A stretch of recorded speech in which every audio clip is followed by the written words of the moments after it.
अस्सलाम वालेकुम ख़वातीन व हज़रात, मेरा नाम अली ख़ान स्वाति और आज के जो मेरे गेस्ट हैं वो डिजिटल मार्केटर हैं। एक्सट्रीम ई कॉमर्स में डिजिटल मार्केटिंग की ट्रेनिंग भी करवाते हैं और मेरी मुलाकात इनसे हुई थी 1 साल पहले जब मैं लाहौर कनेक्टेड पाकिस्तान कॉन्फ्रेंस पे आया था और पूरे पाकिस्तान के जितने गेस्ट आए हुए थे, उसामा ख़ान और डिफरेंट जो स्पीकर्स आए हुए थे, इनको इन्होंने एज अ गेस्ट होस्ट किया था। हमने 3 दिन साथ गुजारे और उसके बाद 1 साल हो चुका है मुझे लाहौर में, मेरी रेगुलरली इनसे मुलाकात होती है। और अगर मुझसे पाकिस्तान में कोई पूछता है कि कोई डिजिटल मार्केटर रिकमेंड करें, कोई क्लाइंट पूछता है या कोई भी बंदा पूछता है, तो मैं एज अ डिजिटल मार्केटर इनको और एक और बंदा है हमजा, इन 2 बंदों को रिकमेंड करता हूँ कि पाकिस्तान में अगर मैं जानता हूँ जो डिजिटल मार्केटिंग में अच्छा काम कर रहे हैं, उनमें ये एक है। मुबर्रम अली इनका नाम है और आज की पॉडकास्ट में हम सारी डिजिटल मार्केटिंग और कैसे इन्होंने स्टार्ट की और क्या जर्नी थी और किस तरह ये डिजिटल मार्केटिंग को फ्यूचर में देख रहे हैं, उस सब को कवर करेंगे। तो कैसे हैं मुबर्रम आप? मैं ठीक ठीक ठाक ठाक हैं? अली, आप सुनाएं कैसे हैं? अल्लाह का शुक्र, ठीक ठाक। अच्छा मुबर्रम, स्टार्ट जो हम करेंगे वो आपकी जर्नी से करेंगे। आपकी एजुकेशन क्या है, किस सिटी से आपका ताल्लुक है, स्टार्ट कैसे किया है, बैचलर्स कहाँ से किया और अपना जो डिजिटल मार्केटिंग है वो कैसे स्टार्ट की? Sure. First of all thank you for having me. Thank you so much. Parents और सब लाहौर से ही हैं, दादा भी, और सारी फैमिली जो है वो हम लाहौर बेस्ड ही हैं, प्योर लाहौरी पठे। तो दैट्स वाई अपना स्कूलिंग जो है वो भी घर के करीब ही स्कूल था। I don't remember the name. तो I did my nursery prep, then first में मैंने स्किप कर दिया था।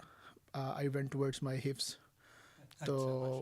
फर्स्ट के बाद दो तरीक़ाकार होते हैं, या तो आप फिफ्थ के बाद शुरू कर दें तो 2-3 साल लगते हैं, या आप अर्ली एज में हिफ्स वगैरह अपना स्टार्ट कर दें। तो आई opt for the second way.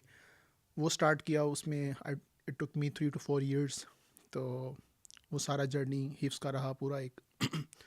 That was very hard journey, but it was worth doing. Worth. और वो सारा जर्नी करने के बाद ऑब्वियसली वो जो आपका एजुकेशनल एक जो गैप था वो बड़ा सिग्निफिकेंट था मेरे लिए। तो my parents were really concern कि यार अब जो नॉर्मल एजुकेशन है वो कैसे बैक टू द ट्रैक आएगी। So here I would definitely credit to the person जिसने हमारा वो हिव्स और उसके बाद ऑनवर्ड्स जो स्कूलिंग थी, वो एक बंदा था लाइक जिस बंदे का विजन था, जिसकी बेसिस के ऊपर उसने पूरा वो इकरा रोज़ातुल अतफ़ाल, लाइक हमारे स्कूल का जो नाम था, उसने पूरा एक वो जो चेन उसने बिल्ड की थी। उसका विजन ये था कि like we go for the engineering, we go for the medical, दुनिया की जिस मर्जी फील्ड में हो, but we should have religious knowledge, और हिफ्स भी हमारा हो, साथ साथ हो। तो उसी विजन की बेस के ऊपर जो है वो हमारा हिफ्स हुआ। हिफ्स के बाद हमने जब अपना स्कूलिंग स्टार्ट की तो 1.5-2 साल के अरसे में वो जो 4-5 साल का गैप था, एजुकेशनल गैप था, थर्ड फोर्थ फिफ्थ, और किस क्लास से स्टार्ट किया आपने? फिफ्थ? फिफ्थ से दोबारा एजुकेशन वो स्टार्ट? शुरू के 1.5 साल हिफ्स के बाद उन्होंने हमें बड़ा स्ट्रक्चर्ड वे के अंदर वो जो गैप था पहले वो कवर करवाया। So we were back on the track. हमें बेसिक्स हमारी क्लियर हो गई, और then from 6th to 10th हमारा रेगुलर जो 1 year प्रोग्राम होता है हमारा वो चलता रहा। तो that was on, I did my matriculation in 2014, और then I went to Punjab College as usual. Every Lahori, मतलब मेजॉरिटी ऑफ द लाहौरी और Pakistani audience went towards Punjab College. तो मेरी पूरी फैमिली में, मतलब मेरे कज़न्स और बड़े कज़न्स और सब पंजाब कॉलेज। तो ऑब्वियसली आई और बैचलर्स किया है या कॉलेज तक? नहीं, कॉलेज कंप्लीट किया 16 में, 14 में मैट्रिक, 16 में college, and then my father was very much concern कि मैं इसको बाहर भेज दूं। तब हुब्बुल वतनी थी। तब वतन की मोहब्बत और and all that stuff. Even I went for IELTS. मैं गया अपने एक प्रोफेसर के पास, उनसे आइल्स की तैयारी की, बिकॉज़ मेरी इंग्लिश जो थी ना वो स्कूल और कॉलेज दोनों में मैंने बहुत सफ़र किया अपनी इंग्लिश को लेकर। तो कॉलेज के बाद मैंने ज़रा आइल्स की तैयारी की। कॉलेज के फर्स्ट सेकंड ईयर में भी मैंने बहुत ज़्यादा स्ट्रगल की, मेहनत की बहुत ज़्यादा। फ़िज़िक्स केमिस्ट्री तो एक तरफ होता था, इंग्लिश में मैं 2-2 3-3 घंटे जो है ना वो मैं जाता था ट्यूशन वगैरह, वो तमाम तर चीज़ें। आइल्स की तैयारी की। During the preparation of the IELTS मेरा यूईटी में दाखिला हो गया. So UET Lahore UET Lahore के अंदर. मतलब पढ़ाकू बचे थे यूईटी लाहौर में हाँ, एडमिशन या होना. यूईटी लाहौर मैं मतलब मैट्रिक और इंटर दोनों में मेरा 80% प्लस ही वो रेंज रही है. तो that is why I opt for UET Lahore. और वो भी यूईटी लाहौर में किस स्पेसिफिक? मेरा जो था केमिस्ट्री में काफ़ी इंटरेस्ट था. So I opt for chemical engineering. अच्छा, nice. केमिकल इंजीनियरिंग जो है वो मैंने की इस सोच के साथ कि इसमें केमिस्ट्री पढ़ेंगे. ये सोचा था लेकिन थी नहीं. और then that was 4 years of the journey. वो काफ़ी हेल्पफुल रही. और पीछे वो जो इंग्लिश वाला जो पोर्शन था मेरा, उसने मुझे काफ़ी हेल्प आउट किया पूरी मेरी इंजीनियरिंग के अंदर. Even my entire class was like के यार इस बंदे को कोई टेक्निकल सब्जेक्ट आता हो या ना आता हो, he is a person who has a good communication skills. कोई प्रेजेंटेशंस करवानी है इससे करवा लेंगे. स्लाइड्स बनवानी है कोई और बना लेगा, लेकिन अगर प्रेजेंट करना है he is the person. Go for it. ठीक हो गया. तो बैचलर्स के बाद मास्टर्स के लिए ऑप्ट नहीं किया? नहीं, वहाँ तक मेरी बस हो गई थी. बिकॉज मेरा जो था बैचलर्स था वो और ये कब कंप्लीट किया आपने? 2016 से 2020. अच्छा, 20 अभी रिसेंटली 2020 में मेरा तीन एक या साल पहले. अच्छा, तो आपका जो एजुकेशन तो कंप्लीट हो गई, और एजुकेशन के दौरान आपने डिजिटल मार्केटिंग स्टार्ट की या एजुकेशन के बाद स्टार्ट की? और क्या कैसे शौक पता कैसे चला, शौक कैसे हुआ? क्योंकि केमिकल इंजीनियरिंग डिजिटल मार्केटिंग दोनों बिल्कुल एक अलग फील्ड्स हैं. Yeah, exactly. Till fourth semester, I was a very good student. I was having 3+ GPA. Or with the passage of time, I started reading like the journey of the every person who opt for this way. वो Rich Dad Poor Dad. Then वो कुछ motivational stuff, Steve jobs का stuff. मतलब वो ये जो relevant जो stuff है सारा कि 9 to 5 नहीं करना and all that stuff. I started reading और I started involving in that stuff ना. तो 4th semester तक मेरी जो वो है रिजल्ट कार्ड है that is 3+ CGPA. I started my business in 6th semester. और छठे सेमेस्टर से लेकर 6th, 7th and 8th they were like getting down. Even I got F grades in 1 or 2 subjects. मैं आपसे रिलेट इसलिए कर सकता हूँ, जब मैं बेरिया में गया ना, तो बेरिया में मेरे बैचलर्स इन सॉफ्टवेयर इंजीनियरिंग में मेरा एडमिशन हुआ. तो बेरिया के पहले सेमेस्टर में आपको पता ही नहीं चलता कब सेमेस्टर स्टार्ट होता है, कब ख़त्म हो जाता है. तो पहले सेमेस्टर में मेरा जीपीए था 0.77. वो मतलब 2 आपने सुना होगा, 2.5 सुना होगा, 2 सुना होगा. 0.77 का ये मतलब था मेरे 4 F थे एक डिग्री में. तो हम 65 की क्लास थे. पहले 2 सेमेस्टर्स में ही हम 22-23 की क्लास रह गए थे. मसला ये था कि मेरे साथ भी ये मसला था. खैर सेकंड सेमेस्टर में मैंने उसको 3+ किया ताकि वो 2 तक पहुंचा. 0.7 तो 2 के अगर बेरिया में ये होता है कि आपका जीपीए 2 से नीचे एक दफ़ा जा सकता है. एक दफ़ा दूसरी दफ़ा 2 से नीचे गया तो आपको यूनिवर्सिटी रिस्ट्रिकेट कर देती है. तो 0.77 था. 0.77 से मुझे 3.2 या 3.5 तक चाहिए था ताकि ये 2 तक पुल. और 2 बेस लाइन थी. सेकंड सेमेस्टर में मैंने 2 तक पहुंचाया. थर्ड फिर समर लगा. समर में जब 2 F क्लियर हुए तो 2.8 2.9 तक पहुंचा. लेकिन मैं इसको फिर 2.7 2.8 के दरमियान में ही रख के उसको चलता रहा कि क्योंकि मेरी ज़िंदगी का एक फिनोमेना, और जो मैंने एजुकेशन लाइफ में टेस्ट भी किया, जो देखा है कि हमारी जो बुक्स हैं, अगर आप 4 GPA ले रहे हो, 3.8 4 GPA ले रहे हो, तो आपका उसका ये मतलब है कि आप बुक्स अच्छी तरह पढ़ रहे हो और उन बुक्स का या तो रट्टा अच्छा लगाते हो और आप पेपर अच्छे देते हो. लेकिन प्रैक्टिकल लाइफ में उसकी जो एग्जीक्यूशन है वो नहीं है. वो बुक्स मुझे आज तक नहीं याद कि मैंने किसी बुक में से कोई चीज़ मैंने अपने बिजनेस में यूज़ की हुई हो, ख़ासतौर पे सॉफ्टवेयर इंजीनियरिंग में. दूसरी चीज़ मैंने ये देखा है कि जो बच्चे 4 GPA लेते हैं, उसका ये मतलब है कि वो क्लास में बड़े अच्छे हैं लेकिन उनकी को करिकुलर एक्टिविटीज़ वीक होती हैं. हमारे ये होता था यूनिवर्सिटी में कोई इवेंट है हम सबसे आगे हैं, कोई बिज़नेस की बात हो रही है हम सबसे आगे हैं.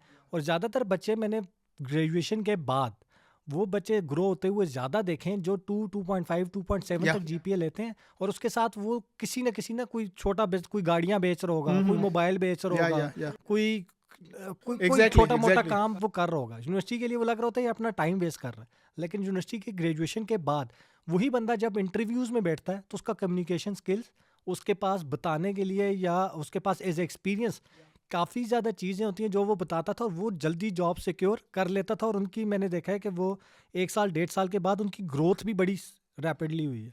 जो ज़्यादातर 4 GPA वाले मैंने देखे हैं वो यूनिवर्सिटी में ही या तो प्रोफेसर लग जाते थे या लेक्चरर लग जाते थे या वो PhD ऑप के लिए ऑप्ट कर लेते थे, वो एजुकेशन साइड पे ही ज़्यादा रह जाते थे। तो सॉरी मैंने नहीं नहीं, आपकी बात एग्जैक्टली बिल्कुल ही ऐसा ही है।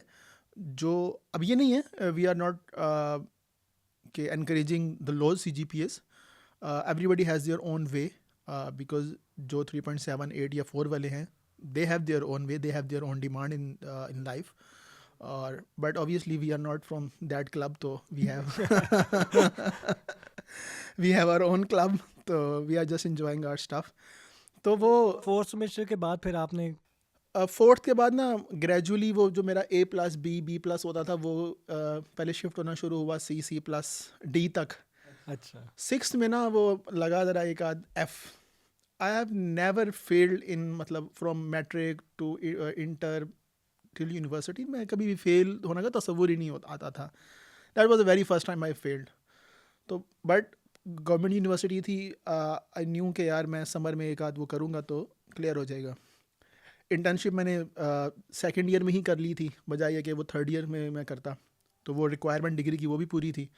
थर्ड जब हमारा ईयर में वो लगा समर ब्रेक, तो I told to my parents कि मैं इंटर्नशिप के लिए यूनिवर्सिटी जा रहा हूँ. असल में बस वो F क्लियर करने जाता था. सारे बच्चे यही बहाना तो डालते हैं। मैं F क्लियर करने जाता था मैं. तो वो क्लियर किया. एक मैंने उस तरह क्लियर किया, एक दूसरा F था वो मैंने अपने जूनियर्स के साथ बैठ कर क्लियर किया. मैंने तो ज़्यादातर क्लासेज ही जूनियर्स के साथ हाँ, लगाई, तो वो मैंने आधे सब्जेक्ट तो मेरे उनके साथ होते थे। तो वो उनके साथ मैंने बैठ के ना वो दूसरा F मैंने उनके साथ बैठ के क्लियर किया. सो सिक्स में मैंने अपना एक बिज़नेस शुरू किया प्रिंट ऑन डिमांड का. अक्सर जो होती हैं वो शर्ट्स के ऊपर प्रिंटिंग होती है और किसी ने नाम लिखा हुआ होता है, किसी ने बट अपना स्पेसिफिक. 2019 हाँ, अप्रॉक्सीमेट 2019 जनवरी था वो ना, जनवरी. आई स्टिल रिमेंबर. मैंने जो है वो वालिद साहब से कहा कि आई नीड सम कैश. तो if I am not wrong that was around 50 से 60 हज़ार रुपये की वो अमाउंट थी. I still remember that amount. और because when I place the order of hoodies, तो वो लेने के लिए जो है ना जब मैं गया हूँ तो वो बिल मुझे I still recall that bill कि यार हाँ ये मैंने पहला स्टॉक मैंने अपना ख़रीदा है अपने बिज़नेस के लिए. और then I started marketing it in through university. Facebook insta या थ्रू यूनिवर्सिटी? तब फेसबुक का नहीं पता था फेसबुक एड्स क्या होती हैं. I never knew anything. मैं तब सिर्फ यूट्यूब पे कुछ मार्केटिंग टैक्टिक्स सीख कर, मैनुअल टैक्टिक्स सीख कर कि यार मैं कैसे बेच सकता हूँ. और दैट्स इट. अपने व्हाट्सएप की स्टोरीज़, उसके बाद अपने यूनिवर्सिटी के ग्रुप्स, और उस तरह मेरा ना यूनिवर्सिटी में PR भी काफ़ी अच्छी थी. मैं काफ़ी इवेंट, जिस तरह आपने बताया ना, इवेंट्स वगैरह में काफ़ी रहता था, एक्टिव रहता था. तो वो PR भी काफ़ी अच्छी थी यूनिवर्सिटी के अंदर. तो पहले तो PR से, फ्रेंड्स एंड फैमिली से काफ़ी बिजनेस मैंने निकाला. तो आई से रिमेंबर मैंने 800 से 1000 की जो कस्टमर बेस थी मैंने अपनी यूनिवर्सिटी में बना ली थी. नाइस। कोई तब एड्स वगैरह हम स्पेंड कैसे क्या करते हैं वो कुछ नहीं पता था तब. तब सिर्फ ये था कि ये हमने बिज़नेस शुरू किया और इसको बेचना है. तो मेरे 2 दोस्तों के साथ हमने शुरू किया था. पहले हमने शुरू किया था लेडीज़ के काम का. मैं था, मेरे साथ मेरे 2 दोस्त और थे. उन दोनों ने ग्रेजुअली हमें चीज़ें नहीं समझ आना शुरू हुई, तो उन्होंने कहा कि यार मतलब नहीं समझ आ रही, तो but still they are connected with me और काफ़ी we have very good bond with each other. तो मैंने उसको सिंगल हैंडेडली लेके चलना शुरू और किया. कितने साल चलाया प्रिंट ऑन डिमांड? वो मैंने यूनिवर्सिटी के टाइम तो कम्प्लीटली चलाया 2020 तक. और उसमें मैंने अच्छी खासी अपनी कस्टमर बेस बनाई, यूनिवर्सिटी के अंदर, यूनिवर्सिटी के बाहर भी. और यूनिवर्सिटी के बाद मैंने भी उसको काफ़ी देर मैंने उसको चलाया. देन आई रियलाइज्ड कि इसके अंदर काफ़ी ज़्यादा सैचुरेशन है और मार्जिनस काफ़ी कम है. तब बिज़नेस की सेंस बिल्डअप होना शुरू हो गई थी. वो जो छठे 7वें और 8वें सेमेस्टर में मेरे दोस्त FYP कर रहे होते थे, तो मैं यूनिवर्सिटी में अपने पार्सल्स की डिलीवरीज कर रहा होता था. मेरी यूनिवर्सिटी में एक वो था, डाकखाना था, जहाँ से आप डाक वगैरह आपको आ जाती थी. गवर्नमेंट यूनिवर्सिटी थी, तो कुछ मेरे ऑर्डर्स होते थे आउट ऑफ सिटी के, तो मैं वहाँ से शिफ्ट करवाता था. और ये सारे आप व्हाट्सएप पे लेते थे या हाँ, मैनुअल ये सब काम जो है वो मैनुअल था। वर्ड ऑफ माउथ पे वर्ड ऑफ माउथ पे चल रहा था, मैनुअल चल रहा था। तब वो बैलेंस शीट क्या होती है, फाइनेंसिस क्या होते हैं, ग्रॉस मार्जिन्स, ये कुछ भी नहीं पता था तब।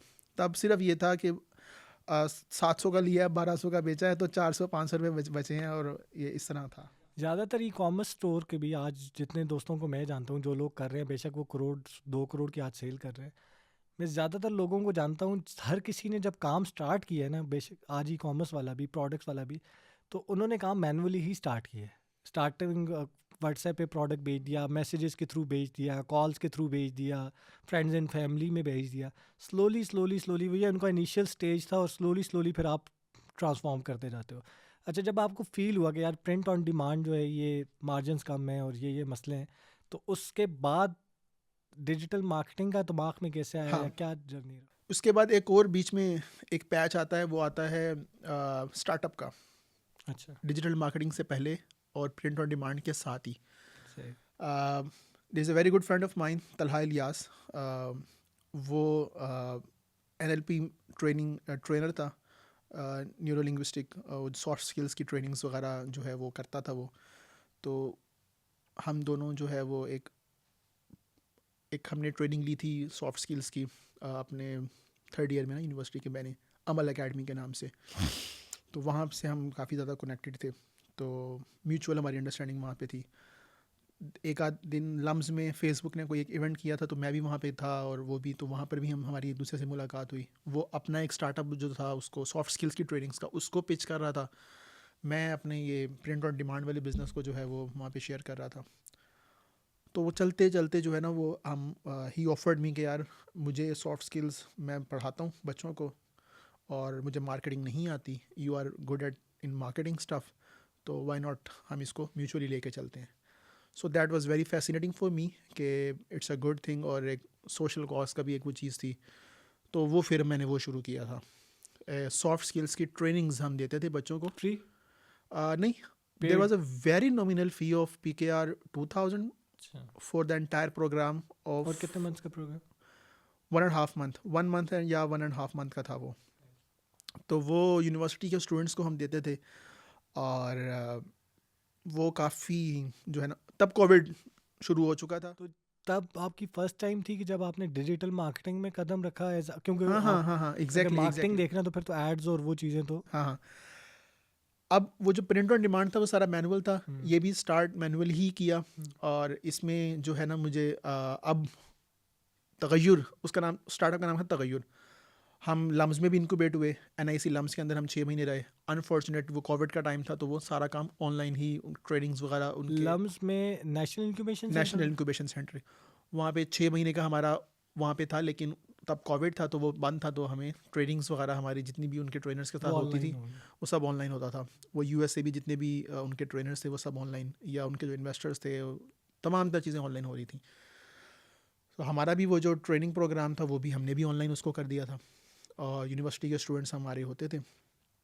तो वहाँ पर फिर मुझे अब रेफरल्स क्रिएट करना शुरू, मुझे समझ आए कि एक कस्टमर से दूसरा कस्टमर रेफरल कैसे लेना है।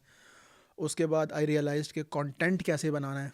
उसके बाद आई स्टार्टेड रियलाइजिंग कि आपने नया बैच अगर लॉन्च करना है तो वो कैसे लॉन्च करना है, एनरोलमेंट्स किस तरह लेनी है।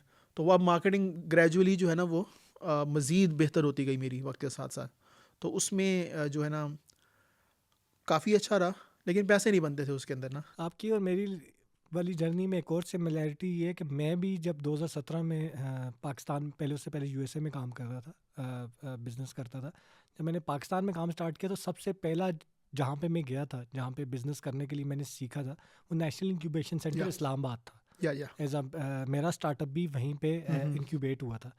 मैं हर पॉडकास्ट में भी कहता हूँ, नॉर्मली भी कहता हूँ कि वो जो 1 साल मैंने नेशनल इंक्यूबेशन सेंटर में लगाया था, एग्जैक्टली, वो आपको वो वाला जर्नी सिखा बहुत देता है। एग्जैक्टली, आप एग्जैक्टली। फिर दुनिया का कोई बिजनेस करो, कोई स्टार्टअप करो, कोई ई कॉमर्स स्टोर करो, वो जो आपके बेसिक्स होते हैं और आपकी जो फाउंडेशंस होती हैं, जितनी ट्रू। स्ट्रांग आपकी वो इंक्यूबेशन सेंटर कर देता है।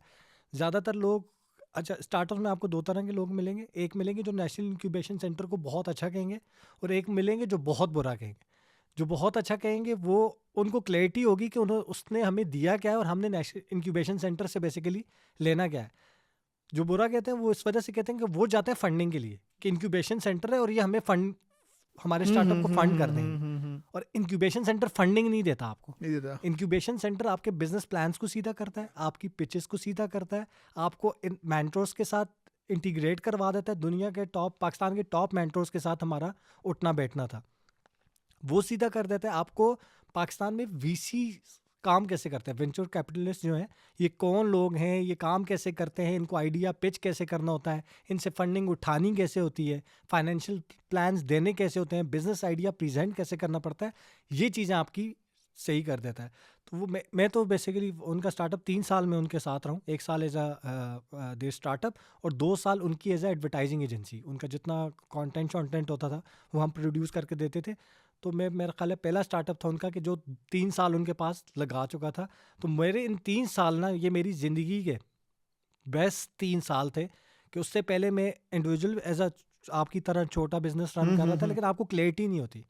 जब मैं ग्रेजुएट भी हुआ तो ग्रेजुएशन के बाद मैं 3 साल जॉब के लिए गया कि यार ग्रेजुएशन के बाद मैं 15-20 हज़ार डॉलर कमा रहा था, लेकिन जॉब के लिए इसलिए गया कि यार मेरे पास पैसे तो हैं, लेकिन बिजनेस जब करने जाऊंगा तो मुझे नहीं पता मार्केटिंग कैसे काम करती है, फाइनेंस कैसे काम करता है, एचआर कैसे काम करता है, लीडर ग्रो कैसे करता है, उसका विजन कैसे होता है। काम तो एम्प्लॉयज़ को मैंने बताना है, मैंने क्या काम बताना है, मेरा रोल क्या है, एम्प्लॉयज़ का क्या रोल है, ये चीज़ें क्लियरिटी नहीं थी। तो 3 साल मैंने जॉब करके पहले ये चीज़ें सीखी।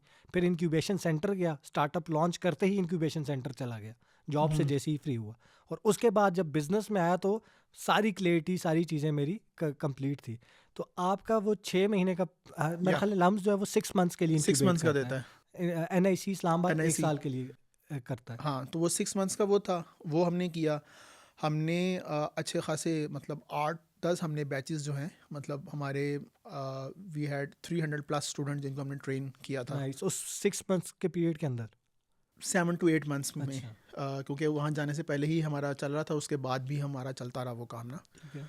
तो वो काफ़ी एक हम मंथली बेसिस के ऊपर नया से नया बैच लेकर आते थे, 25-30 हमारे स्टूडेंट्स होते थे। वो काफ़ी एक अच्छी जर्नी रही, नए से नए। तो छोड़ी क्यों? हमें उसको 8 स्केल। मंथ के बाद आपने छोड़ दिया, स्टार्टअप बंद हो गया, या वो आप एज अ फाउंडर हाँ, बीच में से रिमूव हो? हमें ना बिकॉज जिस तरह मैंने बताया कि उसका वो जो टिकट साइज़ था, we were that was a need of the university student. उसके पास पैसे नहीं होते, ठीक है, और we can not charge them a high amount. और एक चीज़ मैंने आपको पहले बताई कि हमने अमल अकेडमी से जो है ना वो किया था, तो वहाँ से भी हमने कॉन्सेप्ट उस चीज़ का लिया कि अब अमल अकेडमी को बैक करता है पेप्सी को। Amal Academy is a very good startup, it's been running from so long. तो we were the student of Amal Academy. तो हमें जो है ना वो हम अब PKR 2000 चार्ज करते थे, तो उसमें हमें स्केल करना नहीं आ रहा था, उसको स्केलेबिलिटी हमें नहीं मिल रही थी। या स्केलेबिलिटी, अगर मैं सॉरी आपकी हाँ, बात हाँ। कर रहा हूँ, अगर मैं स्टार्टअप को रन करूँ ना, तो इसमें सबसे इम्पॉर्टेंट पॉइंट अगर मैं रेज करता और मैं इसका मार्केटिंग प्लान बनाता, तो पैसा जिसके पास नहीं है मैंने उससे पैसे चार्ज ही नहीं करने थे। जो स्टूडेंट से 2000 रुपये स्टूडेंट से नहीं है, मैंने स्टूडेंट से नहीं लेना था। मैंने पैसे चार्ज करने थे कॉर्पोरेट को। मैंने 2 तरह की चीज़ें मैं रेस कर सकता था। वही हम क्रैक नहीं कर पा रहे हाँ, थे एक वो उस मैं टाइम पे रेस कर नहीं। सकता हाँ, था ग्रांट्स। आपको पता है पाकिस्तान में बहुत बड़ी अमाउंट्स में एनजीओज के पास पैसा आता है, एजुकेशन के नाम पे, वुमेन एम्पावरमेंट के नाम पे। या ये 2 बहुत बड़ी ग्रांट्स हैं जो इनके पास जाती हैं, जो एनजीओज के पास जाती हैं। या और तो आप दो चीज़ें इस पे कर सकते थे, मतलब 1.5 करोड़ 2 करोड़ की ग्रांट, 50 लाख 10 लाख 50 लाख 30 लाख 40 लाख, ये नॉर्मल है इन स्टार्टअप्स के लिए।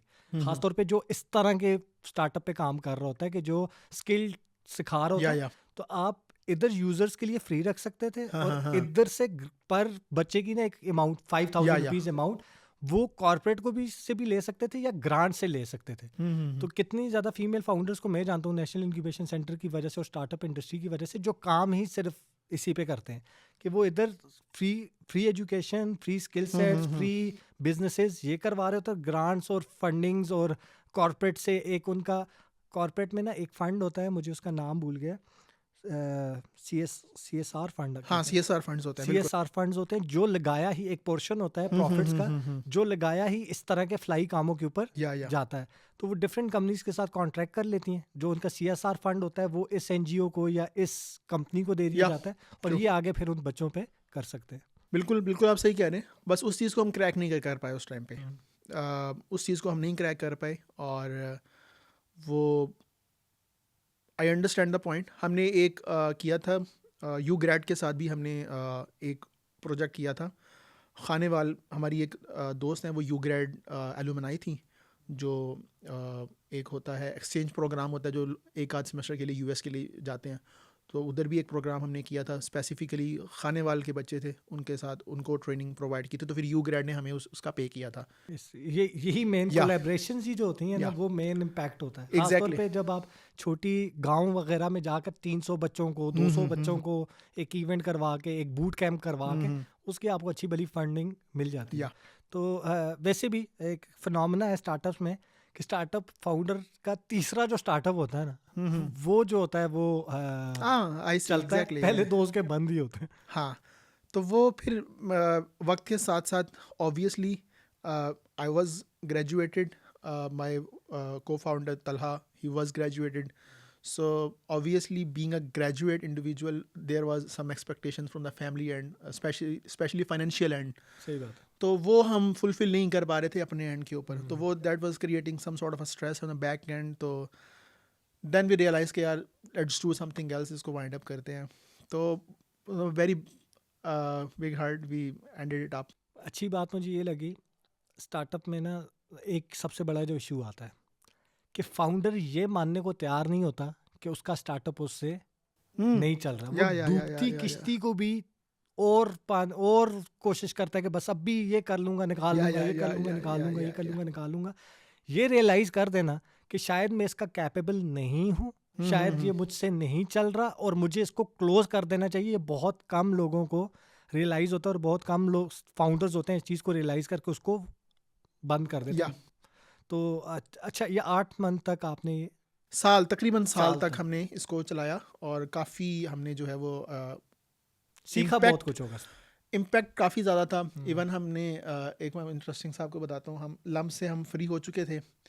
Then there was a opening for plan 9। तो मैं और तलहा हम लोग घर से काम करते थे, कोविड चल रहा था। अच्छा, तो प्लान 9 का लोगों को बता देता हूँ। प्लान 9 भी इंक्यूबेशन हाँ सेंटर हाँ है, हाँ हाँ जो मेरे ख्याल है पंजाब IT बोर्ड चलाता है। या तो उनकी कुछ ओपनिंग्स वगैरह थी कि हमें वो जो ओपनिंग करते हैं एप्लीकेशंस, तो हम लम्ब से आए हुए थे। तो वी वर इजी के यार यहाँ पे तो हो ही जाएगा, आराम से मतलब बिकॉज लम्स वाला बहुत टफ है। वहाँ पर आपको बहुत रिक्वायरमेंट्स चाहिए होती हैं, वो बड़ी फ़िल्टर्स के साथ वो लेके चलते हैं। तो वहाँ पर हम गए, हमने अपनी पिच की। अब हम काफ़ी दफ़ा पिच करके ना हम भी मेरा प्रैक्टिस हमारी अच्छी खासी हो गई थी। हमें वो बनाने आ गए थे, बिजनेस प्लान्स बनाने आ गए थे। तो हमने उधर पिच किया, और सब कुछ होने के बाद they were like you not selected. Why, मतलब what the hell is this, मतलब अच्छा खैर, हमने कहा कोई नहीं, अगर नहीं चाहिए तो हम तो। इंक्यूबेशन सेंटर से प्लान 9 में क्यों गए, प्लान X में क्यों नहीं गए? मैं समझा नहीं। प्लान 9 और प्लान X दो है ना। Plan 9 is basically incubation centre. हमें सिर्फ स्पेस चाहिए थी, ऑफिस स्पेस, दैट्स इट। अच्छा, हमें सिर्फ ऑफिस स्पेस चाहिए थी, और खैर फॉर न्यू स्टार्टअप। नहीं, उसी के लिए उसी के लिए। उसी के लिए तभी हम वो अभी वो चल रहा था। ऑनवर्ड्स हमने उसको वाइंड अप किया। उसको वाइंड अप करने के दौरान ही मैं जो है मुझे रियलाइज़, या मैंने एक्सप्लोर करना शुरू किया फर्दर अपॉर्चुनिटीज़ को। अब मेरा जो मार्केटिंग का जो बैकग्राउंड है या नॉलेज है वो बिल्डअप होना शुरू हो गया है। इंडियन एक दो कंटेंट क्रिएटर्स हैं, विवेक बिंद्रा, उसको काफ़ी ज़्यादा मैं फॉलो करता था, उसके कंटेंट को। और फिर 2 स्टार्टअप्स करके, 2 चीज़ों में हाथ डाल के, तो वो काफ़ी ज़्यादा मार्केटिंग जो है ना वो बिल्डअप होना शुरू हो गई थी। देन सनी भाई की, सनी अली, उनका जो है ना वो ही केम इनटू लाइफ। तो आई स्टार्टेड एक्सप्लोरिंग 2020 या 2021 था वो। तो उनकी वो चीज़ें एक्सप्लोर, तो उससे ना काफ़ी ज़्यादा चीज़ें मैं रिलेट कर पा रहा था कि एग्जैक्टली वो काफ़ी ज़्यादा चीज़ें जो है ना मैं रिलेट कर पा रहा था. Then gradually I started exploring. उनके हफ्ते में हफ्ते वाले दिन एक ओपन मीटअप होता था इंक्यूबेटर में, लाहौर में गुलबर्ग में है, तो वहाँ पर ओपन मीटअप होता था. तो वहाँ पे हम जाते थे. तो वहाँ पर शुरू में काफ़ी ज़्यादा जो है ना वो थी अमेज़ॉन ओरिएंटेड, तो मुझे समझ में नहीं आती थी यार क्या है मतलब. खैर ग्रेजुअली मैंने एक मीटअप, मेरा भाई का काफ़ी इंटरेस्ट था, मेरा छोटा भाई, उसका काफ़ी इंटरेस्ट था उसमें, तो वो जाता था, मैं नहीं जाता था. एक आध दिन ऐसी ज़बरदस्ती मुझे ना उठा के ले गया, यार भाई चल ना यार. पता नहीं उसने मुझे लालच दिया था कि आते हुए खाना खिलाऊंगा, अच्छा. तो मैं शायद इसलिए चला गया था उसके साथ. तो गया तो थोड़ी बहुत एक दो चीज़ें क्लिक की, मैंने कहा ठीक है. After a month or two I was forcing him के यार चलो चलते हैं. तो वो मतलब एक अच्छी एक्टिविटी होती थी हफ्ते वाले दिन हमारी, कि हम ओपन मीटअप होता था, नए से नए लोगों के साथ मुलाकात होती थी. लॉन्ग स्टोरी शॉर्ट, मैंने इनक्यूबेटर ज्वाइन किया. वहाँ पे मैंने ना डेडिकेटेडली डिजिटल मार्केटिंग को एक्सप्लोर करना जो है वो शुरू किया. फेसबुक एड्स को शुरू किया. उससे पहले मैंने डिजी स्किल से मैंने वेरी फर्स्ट टाइम जो है वो स्टार्ट की थी डिजिटल मार्केटिंग. इसमें वो फ्रीलांसिंग का सर शाम का होता था, शाम भाई का. तो वहाँ पे एक डिजिटल मार्केटिंग के ट्रेनर थे, ही इज़ नो मोर. तो उनका पूरा वो अच्छा खासा लेंथ थी उनका, बड़ा बेसिक और बहुत डिटेल्ड में डिजिटल मार्केटिंग वहाँ पे काफ़ी अच्छा एक वो था. तो everybody who is looking for to start the digital marketing, he और she can go for it. Digi skills का जो है वो काफ़ी अच्छा एक वो है, वो किया. उसके बाद फिर मैंने इनक्यूबेटर में ही बैठ के हिशाम भाई की जो है वो प्लेलिस्ट होती थी, डिजिटल है अभी भी है, डिजिटल मार्केटिंग की. And I literally use to recommend it to everybody who is going to start it, कि कहाँ से मैं शुरू करूँ. मुझे शाम भाई ने काफ़ी डिटेल्ड और काफ़ी डाइवर्सिफाइड वे में उसको बताया हुआ है, और सिंपलेस्ट लैंग्वेज में, जिसने आपको पता है वो उनका कंटेंट बहुत सिंपल और स्टाइल है, सही बात है. डिसेंट के लेमैन बंदे को भी उनकी बात समझ में आ जाए. तो वो प्लेलिस्ट इवन मैं एक्सट्रीम कॉमर्स में जो मेरी क्लासेस होती हैं उसमें अपनी क्लासेस के साथ साथ मैं वो डेफिनेटली वो मैं रेकमेंड कर रहा होता हूँ कि ये प्लेलिस्ट लाजमी आप लोगों ने देखनी है. कोई सवाल हो डू आस्क मी कि तो आपको. डिजिटल मार्केटिंग में आप इंटर हुए, तो गोल क्या था और क्या अचीव करना चाह रहे थे? और सर्विसेज में जाना चाह रहे थे, अपने ब्रांड्स ओपन करना चाह रहे थे, एजेंसी ओपन करना चाह रहे थे, क्या थॉट क्या थी उसके पीछे? डे वन पे तो कोई ख़ास स्पेसिफिक वो नहीं था. डे वन पे तो सिर्फ ये था कि आप स्किल किचन अपना सॉर्ट आउट कर लें, आप जो है वो एक रेगुलर इनकम स्ट्रीम एक बिल्डअप हो जाए. तो इंक्यूबेटर में ये था कि इट टुक मी, अच्छा पहला मंथ था मेरा, मैंने शुरू के मैंने अराउंड वहाँ पे 5-6 महीने मैंने वहाँ पे गुजारे हैं. 6 महीने, हाँ. तो फर्स्ट मंथ में there was a person came to me, he said कि मेरा ज्वेलरी का ब्रांड है और मैंने मार्केटिंग करनी है. वही सैटरडे वाले मीटअप में वो मुझे बंदा मुझे मिला. तब मुझे बजट नहीं पता होता था कि क्या बजट कोड करते हैं, किस तरह मार्केटिंग का प्लान बनता है. तो we lock the deal in 10,000 PKR. I still remember that. That was my very first deal as a digital marketer. तो वो बिल्कुल इनिशियल डेज थे. तो वी सेट के आप 50% अप फ्रंट करेंगे और देन वो उनको ना समझ नहीं आई कि काम क्या है क्या. वो खैर वो हो गया. Then it was 59th day. I still remember that exact in incubator. One of my very good friend, he referred me in the client. She was based in Canada, or that was a straight away of $600 client. That was a big sex for me कि यार हाँ potential है, I M on the right track. Because वो print on demand में भी इतना बड़ा वो मुझे नहीं वो मिल रहा था. वो तगय्युर में तो बिल्कुल भी वो खिदमत खल्क वाला ही काम शुरू हो गया था. तो दैट देन आई रियलाइज्ड कि हाँ डिजिटल मार्केटिंग इज समथिंग जिसमें मैं एक अच्छा जो है वो स्कोप क्रिएट कर सकता हूँ. Then I started offering my services वगैरह दी काफ़ी. और डिजिटल मार्केटिंग में आपकी जो मेजरली ग्रिप थी on Facebook and insta ads Yeah. और एसईओ, किस चीज़ पे? मेटा एड्स के ऊपर मेरी डे वन से ही रही है. इवन इनक्यूबेटर में काफ़ी सारे लोग अमेजोन ओरिएंटेड थे. They literally use to ask me कि आप क्या करते हैं. आई सेड कि मैं डिजिटल मार्केटिंग करता हूँ. आगे से वो पूछे थे भाई और क्या करते हैं. मतलब दे वर एक्सपेक्टिंग कि मैं कुछ अमेजोन में भी कुछ कर रहा हूँ. तो मुझे अमेजोन डे वन से नहीं समझ आया. तो देन उस टाइम पे मेरा थॉट प्रोसेस ये था कि यार आज ये अमेज़ोन वाली आवाम जो भी कर रही है ठीक है, अच्छा है, गुड फॉर देम। ये सारे के सारे घूम के ना एक दिन हमारे पास आएंगे। तो टुडे इज़ द डे कि when they need an external traffic, either it's from a TikTok, either it's from a Meta, either it's from the Pinterest. So या ठीक हो गया। तो आपने एज एजेंसी ओपन की? सर्विसेज सर्विस से स्टार्ट की थी? Services single handedly services. I had one और टू रिसोर्सेज। फॉर एग्जांपल मुझे ग्राफिक्स डिज़ाइनर ऑब्वियसली चाहिए होता था, तो I had a very good friend of mine जो प्रोजेक्ट बेसिस के ऊपर मैं जिसके साथ काम करता था, और मेनली जो और है वो अभी आप डिजिटल मार्केटिंग में कितना टाइम हो चुका है डिजिटल मार्केटिंग में, और अभी के स्टेज के ऊपर हैं? स्टार्ट तो कर दिया, क्लाइंट्स आना स्टार्ट हो गए, अब क्या कर रहे हैं इसमें? ये 2021 था, और 2022 में जनवरी मैंने अपने एक दोस्त वो उनकी एजेंसी में मैं एज अ मार्केटिंग मैनेजर के तौर पर मैंने उनके साथ मैंने ज्वाइन किया। वो अमेज़ॉन की ट्रेनिंग्स वगैरह ऑफ़र करते थे, सैफ।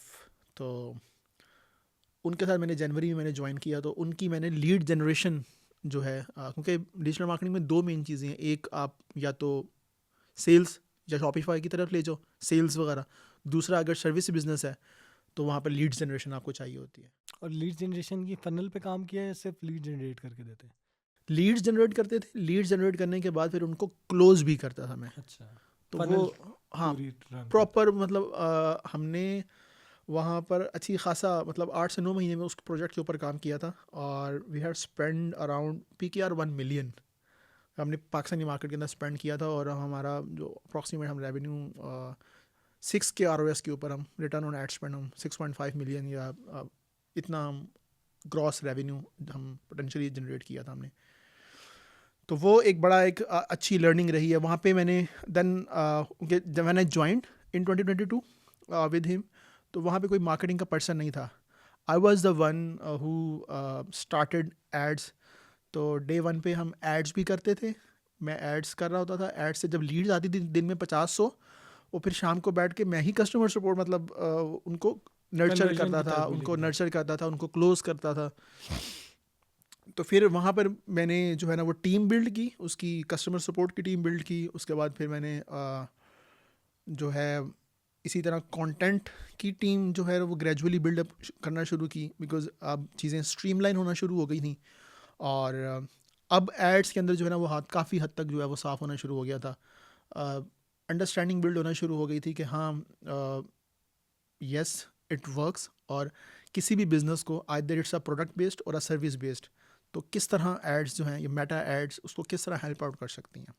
तो अब जो करंट स्टेज है इसमें आप क्या कर रहे हैं और किन चीज़ों पे काम कर रहे हैं, किन चीज़ों को एक्सप्लोर कर रहे हैं, उसमें डिजिटल में क्या कर रहे हैं? ठीक है, तो 2022 वो सारा वो रहा। उसमें लास्ट के 3 to 4 मंथ्स मैंने अगेन अपनी सर्विसेज जिस तरह मैं पहले दे रहा था कि वो प्रोजेक्ट हमने वाइंड अप कर दिया था। उसके बाद स्टिल मैंने अपनी सर्विसेज जो हैं वो कंटिन्यू रखी। लोकल मार्केट के अंदर मैंने अपना जो है वो स्टार्ट किया। और लोकल मार्केट में जो शॉपिफाई की जो सर्विसेज हैं या जो सेल्स जनरेट करने की, प्रोडक्ट सेलिंग की, शॉपिफाई पे स्टोर्स होता है, एड्स के थ्रू आप सेल्स लेकर आते हैं, वो मैंने अपना काम चल रहा था। और इस 2023 के अंदर मैंने प्योरली मेजरली जो है वो पाकिस्तान के अंदर काम कर लिया। पाकिस्तान के अंदर आपको अब सेल्स जनरेट करना भी मुझे आ गई। पाकिस्तान के अंदर अंडरस्टैंडिंग हो गई कि क्या इश्यूज़ हैं और क्या अपॉर्चुनिटीज़ हैं। दोनों चीज़ें जो है ना वो किसी हद तक अंडरस्टैंडिंग बिल्ड होना शुरू हो गई कि क्या क्या चैलेंजेस हैं और क्या क्या अपॉर्चुनिटीज़ हैं। I got an opportunity with one of very good friend of us, Faizan. तो we started exploring Dubai market. हमने UAE के मार्केट को जो है वो एक्सप्लोर करना शुरू किया। और यू कुड से कि 2023 पूरा जो है ना वो दुबई और UAE को एक्सप्लोर करते हुए गुजरा है। Amazon Shopify. शॉप है? अच्छा, तो अब उसमें आप थोड़ी सी डिटेल मुझे और चाहिए होगी। अब 2023 में आप लोकल मार्केट में भी काम कर रहे हैं और 2023 में आप दुबई की मार्केट में भी काम कर रहे हैं। जो दुबई की मार्केट में काम कर रहे हैं और लोकल मार्केट में काम कर रहे हैं, एक तो उसकी डिटेल बता दें कि लोकल में अपने ब्रांड्स रन कर रहे हैं, किसी को सर्विसेज दे रहे हैं वो, और दुबई में भी आप सर्विसेज दे रहे हैं या अपने ब्रांड्स रन कर रहे हैं, वो थोड़ा सा डिटेल ठीक है, बता। लोकल में सर्विसेज, ठीक है। UAE के अंदर जो है सर्विसेज नहीं है, इन्वेस्टर बेस्ड, मतलब anybody has an investment, तो I can do the rest of the work from building a store from scratch and then building it up. और उसमें product hunting, product sourcing, Everything, मतलब hunting, sourcing, marketing, उसके बाद everything I will be responsible on that end. Dubai की market को थोड़ा सा detail में डिस्कस करते हैं, क्योंकि लोकल में तो आप सर्विसेज दे रहे हैं और अपना कोई ब्रांड या ई कॉमर्स स्टोर तो रन नहीं कर रहे, राइट? Yeah. ठीक है, तो दुबई की मार्केट में आप ऑब्वियसली अगर इन्वेस्टमेंट रेस करें तो सारा कुछ आप खुद देख रहे हैं। Yeah. अभी कितने स्टोर रन कर रहे हैं आप? 4 स्टोर रन कर रहे हैं और वाइट लेबल स्टोर्स हैं। Yeah. अच्छा, तो डिफरेंस क्या है? आपने दुबई की मार्केट में भी काम किया, आपने पाकिस्तानी मार्केट में भी काम किया, जो दुबई की मार्केट है उसमें और लोकल मार्केट में डिफरेंस क्या है? कस्टमर का क्या डिफरेंस है? साइज़, वो जो ऑर्डर साइज़ है उसका क्या डिफरेंस है? सेल्स के फिगर्स में क्या डिफरेंस है? पहली चीज़ कि अगर हम ऑडियंस की बात करें तो दुबई में हार्डली 1 CR की ऑडियंस है पूरे UAE के अंदर। 1 करोड़ पॉपुलेशन है टोटल। हाँ, अच्छा, और 1 पाकिस्तान CR के में 22 करोड़ की पॉपुलेशन। 25-26 करोड़, मतलब ये तो आज है ना, मतलब अगले 6 महीने में 1 आध और करोड़ और आ सही जाए। बात, जिस स्पीड से हम जा रहे हैं। तो हमारी ये पॉडकास्ट ख़त्म होते होते मतलब 30-40 हज़ार हो रहा है। तो यहाँ पर जो मैंने रियलाइज़ किया, यहाँ पर ये जो बेबीज़ की कैटेगरीज, लेडीज़ की कैटेगरीज, पाकिस्तान की बात कर रहा हूँ, ये 2 कैटेगरीज जो है ना, और जो है तीसरा category electronics, car oriented category, ये काफ़ी पाकिस्तान में जो है ना वो निकलती हैं। कोई भी what ever the stuff is, if वो इन चंद एक कैटेगरीज के ओरिएंटेड है तो वो काफ़ी अच्छा निकलता है। और चौथी चीज़ कपड़े, जिस तरह वो भुट्टो साहब का था ना, रोटी कपड़ा मकान, तो मकान तो वो रियल एस्टेट वालों ने मतलब कर ही दिया, पीछे रह गया रोटी और कपड़ा।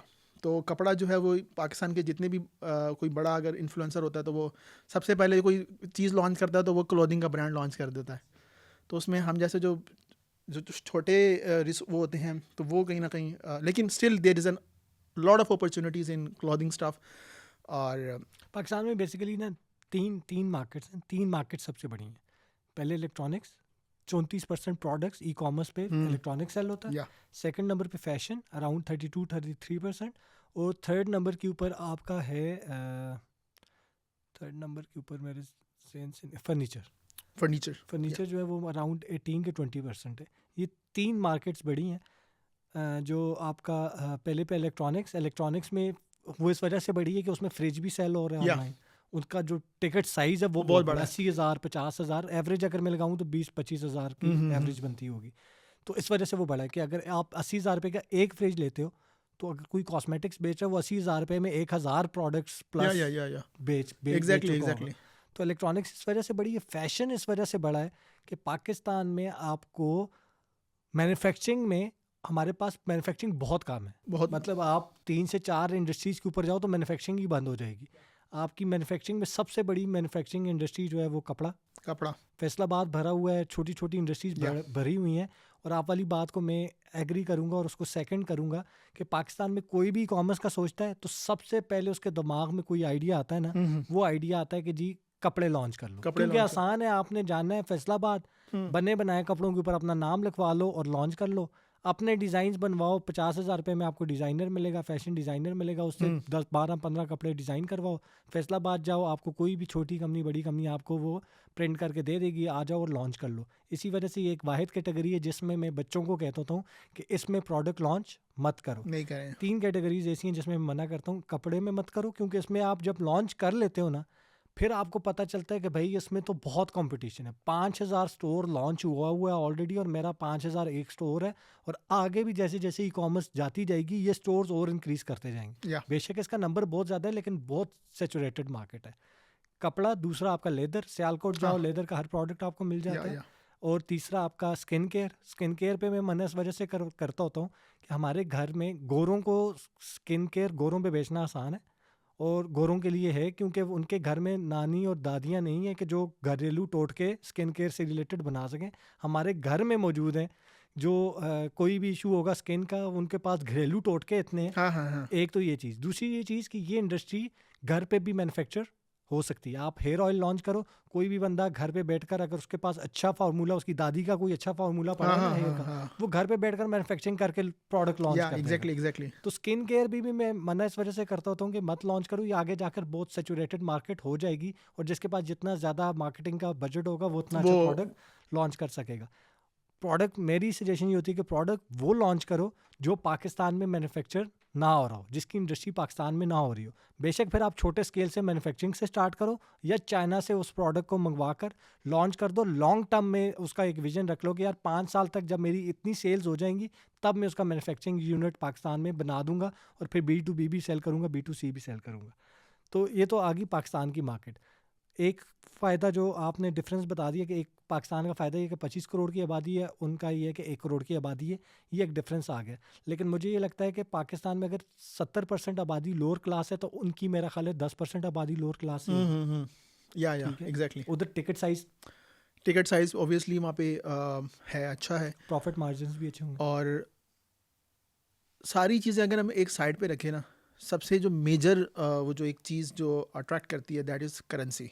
सिंपल, मतलब बाकी वो business plan, gross margin, profits, add की कॉस्ट, तमाम तर चीज़ें ऑब्वियसली जब इंसान एक्सप्लोर करता है तो वो चलती हैं। न्यू इंडिविजुअल या पूरी ई कॉमर्स मार्केट डॉलर में क्यों कमाना चाहती है? Major difference currency, that's it.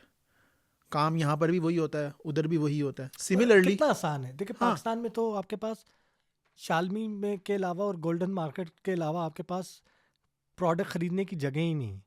Pakistan में प्रोडक्ट आते ही बड़ा कम है, ठीक है, तो आपके पास अपॉर्चुनिटीज़ बहुत ज़्यादा हैं। दूसरा ये हमारी ग्रोइंग मार्केट है, 22 करोड़ के बाद ये 3% ऑनलाइन सेल है, लोग स्लोली स्लोली ऑनलाइन की तरफ आ रहे हैं। तो आप कोई भी कॉमर्स स्टोर, कोई भी प्रोडक्ट लॉन्च करो, आपका बिकना स्टार्ट हो जाता है।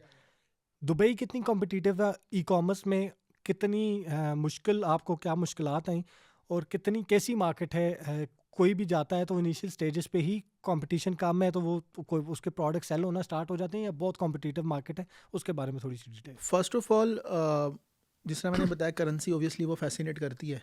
तो initially that was one of the fascinating point for me. लेकिन करेंसी तो हमें यूएस की ज़्यादा करती है, लेकिन यूएस में आप कर नहीं सकते कि कर नहीं सकते, बहुत कम्पिटिटिव मार्केट। बहुत ज़्यादा कम्पिटेटिव, और उसके अंदर ऑब्वियसली वो चीज़ें डिफरेंट हैं, उसके सिनेरियोज डिफरेंट हैं। वहाँ पे आप सर्विसेज अगर दे रहे हैं तो that's a very good gold mine for a service provider. आपको एड्स आती हैं अच्छी, आप यूएस में अगर सर्विसेज दे रहे हैं that's a very good point. आपके कोई ओवरहेड्स नहीं है, कुछ नहीं है, आपने जस्ट अपने $500,000 आ रहे हैं, that's a very good thing.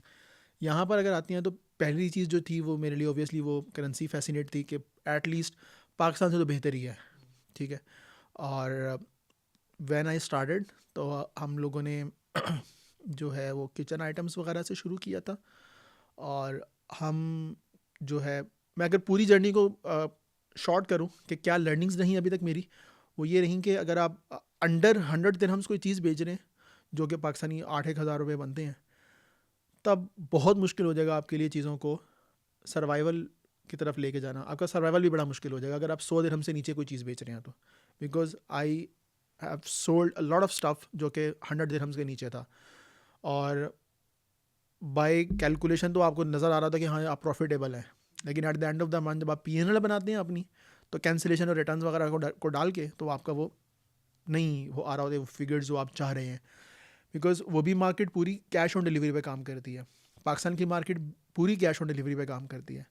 Might be some people thought कि वहाँ पे आपकी एडवांस पेमेंट, ऐसा नहीं होता। मेजॉरिटी मार्केट सारी कैश ऑन डिलीवरी पे चलती। जब COD पे चलती है तो वहाँ पे आपको रिटर्न्स भी हैं और कैंसिलेशंस भी हैं। कैंसिलेशंस क्यों हैं कि दुबई और UAE पूरा जो भरा हुआ है वो पाकिस्तानी और इंडियंस और बंगाली और ये हमारे भाइयों से ही भरा हुआ है, ठीक है। और अब ऑब्वियसली वो कैनेडियन और यूरोपियन और रशियंस ये आ रहे हैं लोग, तो एथनिसिटी और कल्चर वो तमाम चीज़ें बहुत ज़्यादा डाइवर्सिफाइड है वहाँ पर। वहाँ पर जो मैंने रियलाइज़ किया है कुछ निशेज़ के वहाँ पर अगेन बेबी प्रोडक्ट्स वो काफ़ी अच्छी बिकती हैं। कार ओरिएंटेड स्टफ बहुत ही बिकता है उधर, बिकॉज एवरीबडी है लग्जरी और लग्जरी कार्स में तो बहुत कार ओरिएंटेड स्टफ जो है वो कुछ भी है वो बिकेगा वहाँ पर, कुछ भी। And if I am saying it कुछ भी, तो आई लिटरली मीन इट कि वहाँ पे कुछ भी बिकता है कार ओरिएंटेड। और बेबीज़ हो गया, स्किन केयर या लेडीज़ ओरिएंटेड कोई चीज़ है वो भी वहाँ पर वो चीज़ बिकती है वहाँ पर। और कंपटीशन कितना है, सैचुरेटेड कंपटीशन तो है, मतलब ऐसा पाकिस्तान की निस्बत टफ मार्केट है. मुझे दुबई से ज़्यादा फैसिनेट जो मार्केट करती है वो सऊदीया की मार्केट करती है. I am about to explore, might be we do. मुझे सऊदीया की इस वजह से करती है कि क्योंकि जो आप वाला पॉइंट है, मैं भी वर्किंग कर रहा हूँ सऊदीया की मार्केट और दुबई की मार्केट पे. दुबई का एक तो आबादी ज़रा कम है, दूसरा दुबई का ये कि लोग जो हैं वो टूरिस्ट ज़्यादा होते हैं, हाँ हाँ रहने वाले कम है. या एक दूसरी चीज़, तीसरी और इम्पॉर्टेंट चीज़ ये कि जिस तरह पाकिस्तान से भी बहुत ज़्यादा लोग ई कॉमर्स का आप सोचेंगे ना, तो सबसे पहली मार्केट जिसमें इंटर होने जा रहे हैं वो दुबई की मार्केट में इंटर होने जा रहे हैं. सऊदीया के मार्केट के थोड़े से रूल्स हाँ टाइट टफ है. हैं, लेकिन एक दफ़ा आप वो क्रैक कर लो तो आपका जो एंट्री बैरियर. हाँ, तो एंटरिंग बैरियर आसान है, सेचुरेशन इतनी ज़्यादा नहीं होगी और आप आराम से एक बिजनेस उधर खड़ा कर सकते हो, क्योंकि लोग प्रेफर दुबई की मार्केट को ही करेंगे. क्योंकि अभी मैं जितने लोगों को जानता हूँ, आप इसी फील्ड से हो, मैं ई कॉमर्स से हूँ, मैं जिसको भी देख रहा हूँ दुबई दुबई दुबई दुबई. आपका जो लोकल ई कॉमर्स में काम कर रहा था और पाकिस्तान में जैसे ही हालात ख़राब हुए इमरान खान के जाने के बाद, और ये जो हमारी इकॉनमी डाउन हुई, उन्होंने पाकिस्तान के स्टोर्स बंद किए और स्ट्रेट अवे वो दुबई की मार्केट में इंटर हो गए. और बहुत कम 1 या 2% हो गए जो सऊदीया की मार्केट में भी इंटर हुए हैं, ज़्यादातर दुबई की मार्केट में इंटर हुए हैं. तो मुझे लग रहा है कि अगले 1 साल तक ये जिस तरह अमेजोन यूएसए का, मैं समझ रहा हूँ. बिल्कुल बिल्कुल ऐसा ही है. अमेजोन बिल्कुल ऐसा यूएसए का एक बूम आया, अमेजोन यूएसए के बाद लोकल ई कॉमर्स का एक बूम आया, वो हमारी इकॉनमी के डाउन होने की वजह से वो बूम ख़त्म हुआ. वही लोग जो इधर अच्छा कर रहे थे और ई कॉमर्स जो सीख चुके थे वो दुबई की मार्केट में एंटर हुए हैं. तो अगली जो मैं मार्केट जिसके बारे में मैं बात होना और कोर्सेज लॉन्च होना और जिसका अमेजोन पे बिजनेस या शॉपिफाई का बिजनेस दुबई दुबई दुबई, वो अगला मैं दुबई का देख रहा हूँ. लेकिन उस मार्केट से ज़्यादा अगर कोई अच्छा बिजनेस करना चाह रहे हो और प्रॉपर बिजनेस करना चाह रहे हो, स्केल करना चाह रहे हैं ना, वो सऊदीया की मार्केट में जाए. उसके 2-3 रीज़न और हैं जो मैंने एक्सप्लोर किए हैं.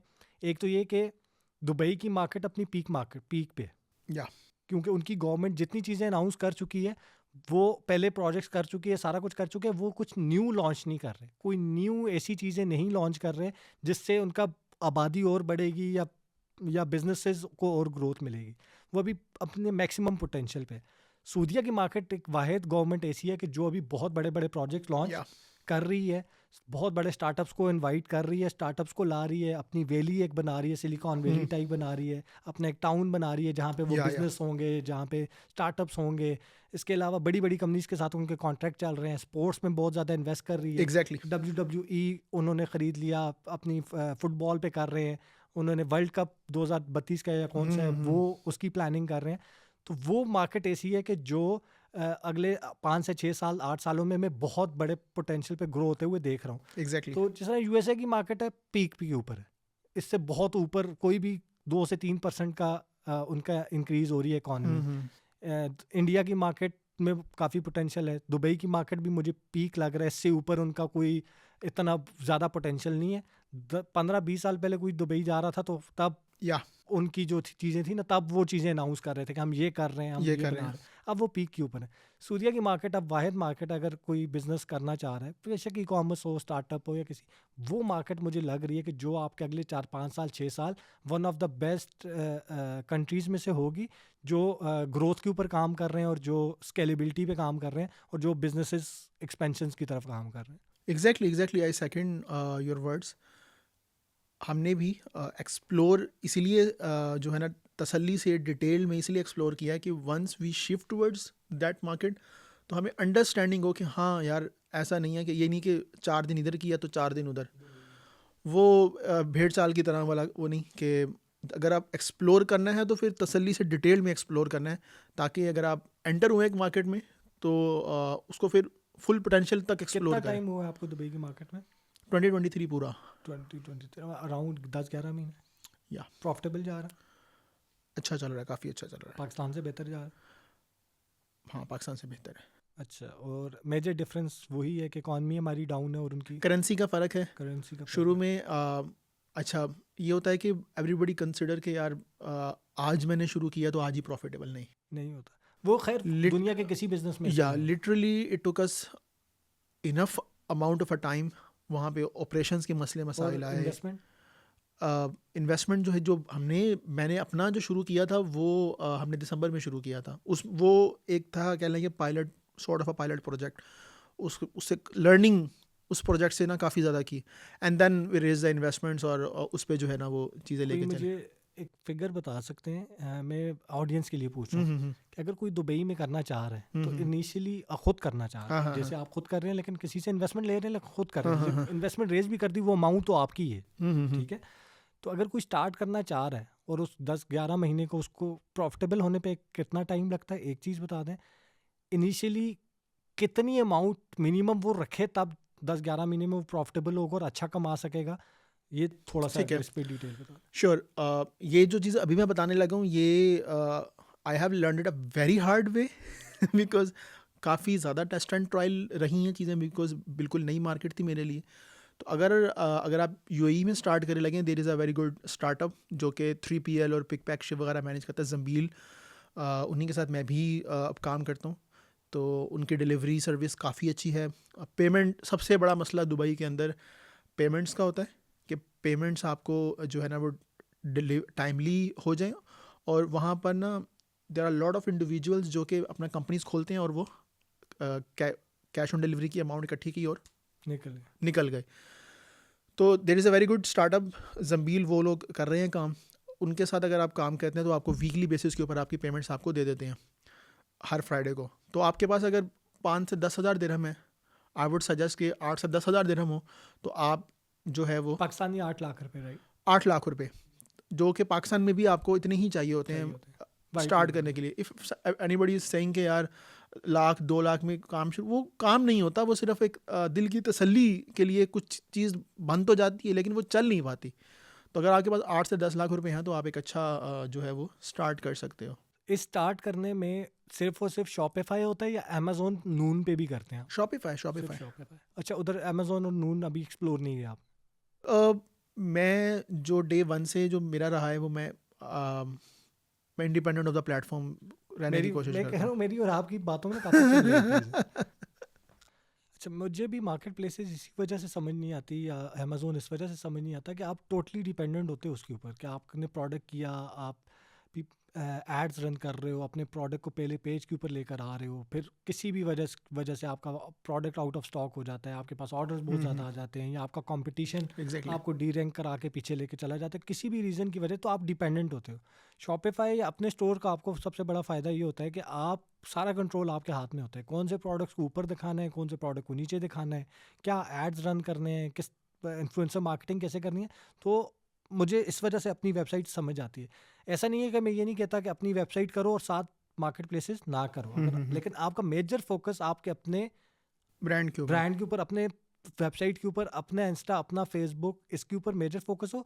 मार्केट प्लेसेस के ऊपर भी आप लेकर जाओ, फिर सेम प्रोडक्ट्स को मार्केट प्लेसेस पे, अमेजोन पे ले जाओ, दराज पे ले जाओ, बेगैलरी पे ले जाओ, टेलीमार्ट पे ले जाओ, लेकिन डिपेंडेंट ना हो। जब आप कि एक ही, अगर लेट्स सपोज मैं दराज के ऊपर डिपेंडेंट हो जाता हूँ, मैं अपने स्टोर पे इतना फोकस नहीं करता, तो कल की दराज कोई नई पॉलिसी ले आता है, कोई नई चीज़ें ले आता है जी, मैं अभी लेट्स सपोज उनकी पॉलिसी है कि रिव्यूज़ बेस्ड है, जिसके जितने ज़्यादा रिव्यूज़ होंगे हम पहले नंबर पे लेके जाएंगे। मैंने रिव्यूज़ की वजह से पहले नंबर पे आ गया, कल को चेंज हो जाती है, नई प्रोडक्ट की प्राइसिंग के ऊपर है जी, जिसकी सबसे कम प्राइस होगी हम पहले नंबर पे दिखाएंगे, एग्जाम्पल दे, तो मेरी सारी मेहनत ज़ाया होगी। तो एज अ वो आपकी मार्केट प्लेस होनी चाहिए जहाँ से आपका सेकेंडरी ऑर्डर्स आ रहे हो, आपके 70% 80% ऑर्डर्स आपके अपने कंट्रोल में, 30% प्रोडक्ट्स आपके मार्केट प्लेसेस के कंट्रोल में, उनमें से कोई एक आध पॉलिसी चेंज कर लेता है या आपको डी रैंक कर देता है, कोई भी इशू आता है, लेकिन आपका ये नहीं कि आपका स्टोर ही बंद हो जाएगा। तो इस मेरी और आपकी ना इस चीज़ में ज़रा से काफ़ी चीज़ों में सिमिलरिटी है, लेकिन ये भी है कि हम अपने स्टोर पे ज़्यादा काम करते हैं। बिल्कुल ऐसे ही है, बिकॉज अच्छा, अब ऐसा नहीं है कि जो मार्केट प्लेस पे करे उनका काम नहीं चल रहा, उनका भी अच्छा चल रहा है, ऐसे ही बस ये है कि हमें समझ नहीं आता। मुझे भी समझ में नहीं आता। हमें जो समझ आता है शॉपिफाई ज़्यादा समझ आता है, तो we are working on it. ठीक हो गया। तो अभी आप $100 से ऊपर प्रोडक्ट्स के ऊपर काम करते हो, दुबई में काम करते हो, और अगले 2-3 साल दुबई की मार्केट को ही एक्सप्लोर करने पे फोकस्ड है? नहीं, दुबई को काफ़ी ज़्यादा एक्सप्लोर किया है, लॉसेस भी किए हैं, लॉसेस भी अच्छे किए हैं, अच्छे खासे लॉसेस किए हैं, प्रॉफिट्स भी किए हैं, और उसको अब जो है वो लर्निंग्स भी काफ़ी रही हैं over the period of time. बहुत ज़्यादा चीज़ें लर्न की हैं, ऑपरेशनल इश्यूज़ को फेस किया है, उसको सॉर्ट आउट करने की कोशिश की है। मार्केटिंग वहाँ पर पाकिस्तान के अंदर ही होता है, आपने एड्स चलाई हैं, चलिए मैं तो 2-3 साल से काम कर रहा हूँ। मैं मिसाल के तौर पर मेरा छोटा भाई है एक, मैं उसको भी अगर पाकिस्तान में कोई स्टोर की एड चलाने के लिए दूंगा ना, उसने अपना एक स्टोर बनाया तो वो भी सेल्स निकाल लेगा। पाकिस्तान में सेल निकालना it's not a big deal. यही तो मैं कहता हूँ, प्रोडक्ट अच्छा पकड़ लो, बेचना इशू नहीं है नहीं है, पाकिस्तान में। नहीं है। पाकिस्तान को लोग कहते हैं प्रॉफिटेबल नहीं हो, तो प्रॉफिट भी निकालना आसान है, बेचना भी बहुत आसान है। थोड़े से 200-250 रुपए के अंदर अंदर आपका मार्केटिंग बजट रहकर आपको सेल्स जनरेट होना स्टार्ट हो जाती हैं। एग्जैक्टली ऐसे ही है। यहाँ पर वो एक्विजिशन की जो कॉस्ट है वो बहुत कम है कम है, पाकिस्तान ऐसे में। ही। हाँ, दुबई में कंपैरेटिवली ज़्यादा कॉस्ट है बिकॉज कंपटीशन है, और उसके अलावा जो है वो आपकी ऑडियंस साइज़, तो वो चीज़ें वहाँ पर हैं। Obviously when there is an opportunity there are stuff जो कि आपको डील करना पड़ता है वहाँ पे। So it's a pros and cons of every market. अगर आप किसी को सिर्फ देखी आप जा रहे हो तो वो नहीं है। आप अपनी रिसर्च करें, रिसर्च करके अगर आपको समझ में आता है then you can go for अगले इट। 3 साल का क्या विजन है, क्या देख रहे हैं, क्या माइंडसेट है, और कौन सी मार्केट में रहना चाह रहे हैं, और क्या क्या क्या करना चाह रहे जिस तरह बताया कि पूरा एक साल यूएई को एक्सप्लोर किया, ऑनवर्ड्स का जो है वो सऊदी को एक्सप्लोर करने का है। मीन वाइल सऊदी का जहन में है एक्सप्लोर करना, because that is 4x of the UAE. और सेकंड थिंग इज़ कि जो यूरोप वाली साइड है उसको टैप करने का माइंड है, कि वहाँ पर जो है वो सर्विसेज वाला पार्ट या लीड जनरेशन वाला पार्ट जो मेरा है, जो कि मैंने एक स्ट्रांगली उसको बिल्डअप किया हुआ है, उसको वहाँ पे कैश आउट किया जाए, नीश बेस्ड उसको कैश आउट किया जाए। जो न्यू यूथ आ रही है, ई कॉमर्स में आ रही है, या दुबई में बिजनेस करना चाह रही है, या सूर्या की मार्केट में जाना चाह रही है, या डिजिटल मार्केटिंग करना चाह रही है, क्या मैसेज देना चाहेंगे? क्या अपनी लाइफ की लर्निंग से क्या ऐसा मैसेज होगा जो आप उनको? First of all I would say कि चीज़ें एक दिन में आपके लिए अनफोल्ड नहीं होती, ना एक महीने में होती हैं, ना 3 महीने में होती हैं। So it's a journey that is full of failures, that is full of depression, that is full of roller coaster ride. मतलब you have to face every single stuff. तो उसके बाद जो है वो चीज़ें जो हैं वो आपके लिए अनफोल्ड होना शुरू होती हैं। तो I would say one thing कि अगर आप इनिशियल स्टेजेस के अंदर हैं, आप अभी एक्सप्लोर करना चाह रहे हैं, अभी देखना चाह रहे हैं, एक्सप्लोर करें, चीज़ों को लर्न करें। लर्न करने के बाद go and opt for some sort of a job. जो चीज़ मैंने गलती की थी, मैंने जॉब्स वगैरह नहीं की थी। व्हेन आई डिड इन 2022 तो उसने मुझे काफ़ी सारी चीज़ें सिखाई थी। तो जॉब वगैरह करें, मार्केटिंग की छोटी छोटी एजेंसीज़ में, स्टार्टअप्स में। फ्रेंड्स एंड फैमिली के अंदर देखें कि काफ़ी ऐसे लोग होते हैं कि जो फिज़िकल बिजनेस कर रहे हैं, लेकिन उनको ऑनलाइन आना भी है लेकिन वो नहीं भी आ पा रहे। तो बीइंग एन एजुकेटेड इंडिविजुअल, और आपने अगर मार्केटिंग थोड़ी बहुत पढ़ी है, सीखी है, तो रादर देन कि आप लोगों से कहें कि जी मुझे जॉब लगवा दें या मुझे इंटर्नशिप के लिए रख लें, why not to help your friends और अ फैमिली, कि उनको बिज़नेस को आपकी वो एक लर्निंग भी हो जाएगी, अगले बंदे का एक काम भी बिल्डअप हो जाएगा, आपका एक पोर्टफोलियो भी थोड़ा बहुत बिल्डअप होना शुरू हो जाएगा। So that's a starting point, everybody can go for it, और उसमें कोई आपका हर्डल भी नहीं है। आपका फ्रेंड्स हैं, आपके फैमिली है, तो वो ट्रस्ट फैक्टर एक सबसे बड़ा होता है क्लाइंट के साथ, तो वो चीज़ आपकी वहाँ पे नहीं है, आपकी लर्निंग भी हो जाएगी। सो ये चीज़ है। Thank you so much Mubarram. बड़ी एक मज़ेदार सी एक पॉडकास्ट थी। हमने दुबई की मार्केट भी देख ली, स्टार्टअप भी डिस्कस कर लिया, डिजिटल मार्केटिंग भी डिस्कस कर ली, ई कॉमर्स भी डिस्कस कर लिया, और काफ़ी ज़्यादा मेरी और आपकी लाइफ में भी काफ़ी सिमिलरिटीज़ हैं। तो थैंक यू सो मच, आप आए, आपने टाइम दिया। नहीं, thank you so much, thank you so much for your time Ali. Thank you ji.